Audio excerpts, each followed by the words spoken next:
नमस्कार दोस्तों, कैसे हो आप लोग। आज हम इस वीडियो में दिल्ली दरबार 1911 में जो दिल्ली दरबार लगा था उसमें कौन आए थे, उसमें क्या क्या हुआ था, उसके बारे में एक रिवीजन करेंगे। 1910 में एडवर्ड 7 की मृत्यु हो जाती है जो इंग्लैंड के किंग थे। ठीक है, उसके बाद जो किंग बनते हैं वो है जॉर्ज 5। ये बनते हैं इंग्लैंड के king. There was a succession in England. England में सक्सेशन चल रहा था। जॉर्ज 5 क्या है, किंग बनते हैं इंग्लैंड के। ही विजिटेड, ये इंडिया विजिट करते हैं 1911 में with his wife Queen Mary के साथ में। ए दरबार was held to commemorate the coronation of King George V and Queen Mary as Emperor and Empress of India। इन दोनों को, किंग और क्वीन को, जो इंग्लैंड के किंग है, इनको एम्परर ऑफ इंडिया और एम्प्रेस ऑफ इंडिया भी बोला गया। इंडिया में जब ये आए, जब दरबार लगा तो इनको इस ओहदे से इनको नवाजा गया। इन दरबार जॉर्ज 5 वियर ए क्राउन। ये दरबार में जब आते हैं तो ये एक क्राउन, मतलब एक जो पोशाक है वो पहनते हैं, gold imperial crown of India. इस पोशाक को क्या बोला गया, इंपीरियल क्राउन ऑफ इंडिया। और इस क्राउन में क्या था, 6000 डायमंड लगे थे, रूबीज और काफी सारे ऐसे इंपॉर्टेंट, मतलब कह सकते हैं महंगे चीजें लगी हुई थी इस पोशाक में। Practically every ruling prince and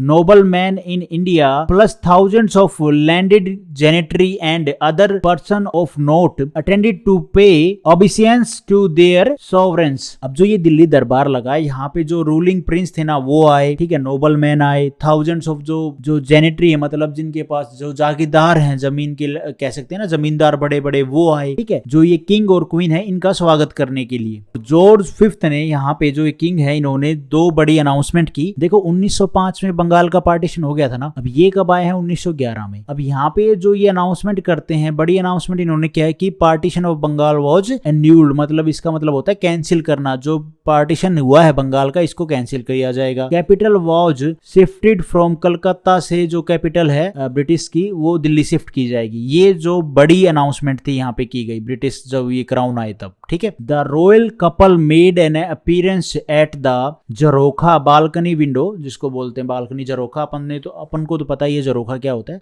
balcony में आते हैं, रेड फोर्ट की बालकनी में। अब इनको देखने के लिए हजारों लोग उमड़े हुए थे कि किंग और क्वीन को देखेंगे। अप्रोक्स 5 हजारों नहीं, लाखों, देखो यहाँ पे लिख दिया मैंने डाटा, 5 लाख कॉमन पीपल आए हुए थे, गैदर इकट्ठे हुए थे इनको देखने के लिए, किंग एंड क्वीन को। और आईएनसी की क्या प्रतिक्रिया थी भैया इस इवेंट के ऊपर, तो इन्होंने क्या बोला आईएनसी वालों ने कि भैया जो ये इवेंट हुआ और जो भी खर्चा हुआ ना, इसका हम विरोध करते हैं, हम रिजेक्ट करते हैं और एक रेजोल्यूशन पास करते हैं इसके अगेंस्ट में। और एक रेजोल्यूशन पास किया जाता है कि भैया इतना खर्चा करने की जरूरत क्या थी, ना तो ये इंडिया के एम्परर थे, इनको उपाधि क्यों दी गई एम्परर की, ठीक है, और इतना महंगा खर्चा क्यों किया इनके लिए, जो इंडियन बजट से इनका एक क्राउन बनवाया गया। तो ये सारी चीजों को लेके आईएनसी ने विरोध किया। तो दिल्ली दरबार का मोटा सा सिस्टम ये था। दिल्ली दरबार, अगर कोई पूछे कि दिल्ली दरबार में क्या था, तो इंग्लैंड के क्वीन और किंग आए थे, जिनका नाम था जॉर्ज 5 और क्वीन थी मैरी। ठीक है, ये दोनों आए थे इंडिया में कब, 1911 में। इन्होंने आके 2 जो मेन अनाउंसमेंट थी वो की। एक तो पार्टीशन ऑफ बंगाल जो 1905 में हो गया था, इसको कैंसिल कर दिया। और कलकत्ता क्या है, ब्रिटिश इंडिया की कैपिटल है, तो उसको शिफ्ट किया गया दिल्ली। ठीक है, ये 2 इन्होंने इंपॉर्टेंट